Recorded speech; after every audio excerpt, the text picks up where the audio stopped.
Shalom, comment témoigner efficacement de Jésus-Christ? Ce sont nos capsules des minutes du témoin.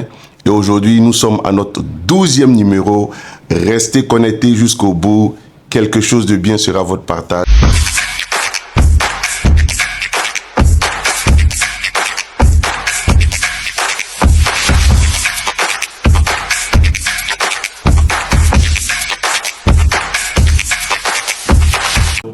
Alors, comme je vous disais tout à l'heure, restez connectés. Aujourd'hui sera un peu plus spécial. Alors, je vais résumer ce que nous avons vu jusqu'à aujourd'hui. Il y a vraiment 3 grandes parties pour rendre son témoignage, voilà, de Christ. Alors, la première partie que nous avons vue a été articulée en 7 points. C'est notre vie sans le Seigneur. Pour être un témoin efficace de Jésus-Christ, première des choses, vous devez être préparé dans votre mentalité, avoir un esprit de résilience.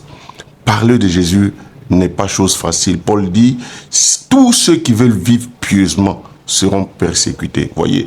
Donc, vous devez être préparé devant chaque épreuve, comme Paul a toujours trouvé le moyen de témoigner du Seigneur. Paul était, la foule l'avait capturé et il se trouvait dans une position de prison, mais il demandait à parler quand même à la foule. Deuxième chose, c'est que tout ça doit s'asseoir sur un fardeau brûlant. C'est le fardeau de Jésus, c'est le joug de Jésus que vous portez qui va faire que malgré les épreuves, vous aurez toujours du courage à parler du Seigneur.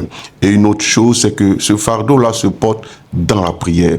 Vous savez que témoigner du Seigneur, c'est le combat est gagné d'abord spirituellement. Lorsque vous avez gagné le combat spirituellement, vous pouvez maintenant entrer dans la phase de la moisson. Et la 4e chose qu'on a dit pour ce grand point 1, c'est que en parlant, comme l'apôtre Paul, vous devez apprendre à savoir honorer votre auditoire. Les gens ont besoin de prêter attention pour vous écouter. Et Paul a commencé en disant, homme, frère et père.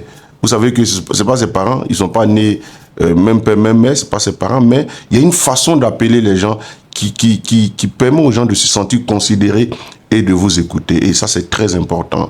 Et le 5e élément qu'on a abordé, c'est l'assurance que vous avez dans le message que Jésus-Christ vous a donné. L'évangile est une bonne nouvelle. Vous n'êtes pas en train de déranger quelqu'un, vous êtes en train d'apporter le salut et sauver une personne. Croyez dans le message que le Seigneur vous donne et vous verrez des résultats. Le 6e élément qu'on a vu, c'est que votre langage doit être le langage de ceux qui vous écoutent. Parlez le langage de votre auditoire pour que les gens se sentent plus à l'aise pour vous écouter. Et le 7e élément qui est très important, c'est de présenter simplement sa vie sans Jésus, c'est qu'on était. Vous allez voir que dans tous les éléments que vous allez présenter, votre auditoire va se retrouver dans certains aspects. Et ce sera maintenant l'occasion de passer au 2e point que nous voulons aborder maintenant, l'expérience avec Jésus. Mais avant qu'on aborde ça, vous vous souvenez, on a partagé 2 témoignages de conversion pour la capsule 10 et la capsule 11. J'espère que ces témoignages vous ont fait un très grand bien. Aujourd'hui, on va voir le 2e grand point qui est notre expérience avec Jésus. Nous ne pouvons pas parler de Jésus efficacement sans cet aspect très important. C'est tout ça là qui nous donnera d'avoir de l'assurance dans le message. Parce que Pierre a dit, regardez vous-même, est-ce que vous pouvez nous empêcher de parler de ce que nos yeux ont vu et de ce que nos oreilles ont entendu? Ce que vos yeux ont vu, ce que vos oreilles ont entendu, ce que vous avez expérimenté, je vous assure, personne ne peut vous enlever cela. C'est pourquoi cette 2e partie est très importante et je vous encourage à prêter vraiment attention. Alors nous abordons cela à partir du verset 6 de Acte 22. Vous savez que c'est dans Acte 22 que nous avons tiré ces éléments du témoignage de l'apôtre Paul. Paul dit, il dit à partir du verset 6 de Acte 22, il dit, j'étais en route et j'approchais de Damas quand tout à coup, vers midi, une grande lumière venait du ciel et brillait autour de moi. Donc, vous savez que Paul avait reçu des lettres pour aller persécuter les chrétiens. Donc, il était en mission.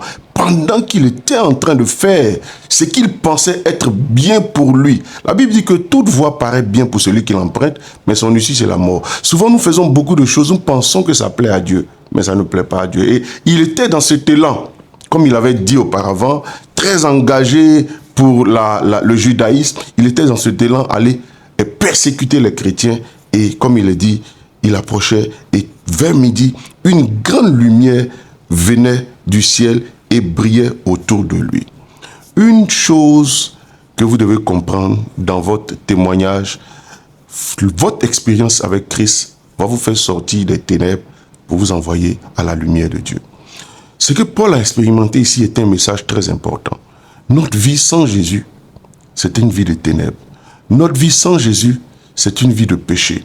Aussi longtemps que Jésus n'est pas venu dans notre vie, nous sommes encore dans les ténèbres. Même si nous avons de la connaissance, même si nous sommes gentils, si nous paraissons bien devant des hommes, sans Jésus, nous sommes encore dans les ténèbres. C'est pourquoi la première manifestation de Jésus vis-à-vis de Paul, qui pensait qu'il était dans la lumière alors qu'il était dans les ténèbres, c'est qu'il voit une grande lumière. Et ça l'a aveuglé. Vous devez passer des ténèbres à son admirable lumière. Vous ne pouvez pas être un témoin efficace de Jésus, parce que vous être un témoin, c'est dire apporter la lumière, éclairer la vie des personnes. Si vous n'avez pas vu cette lumière, si vous n'avez pas expérimenté cette lumière. Pour ceux qui ont suivi mon témoignage, je disais que la même nuit, je suis passé des ténèbres à la lumière du Seigneur.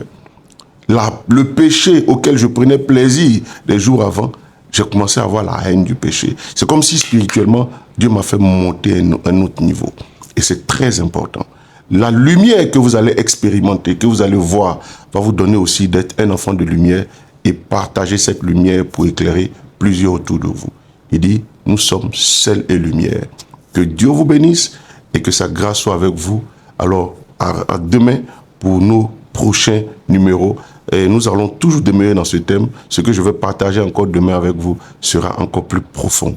Que Dieu vous bénisse. Expérimentez la lumière de Dieu pour un puissant témoignage. Amen.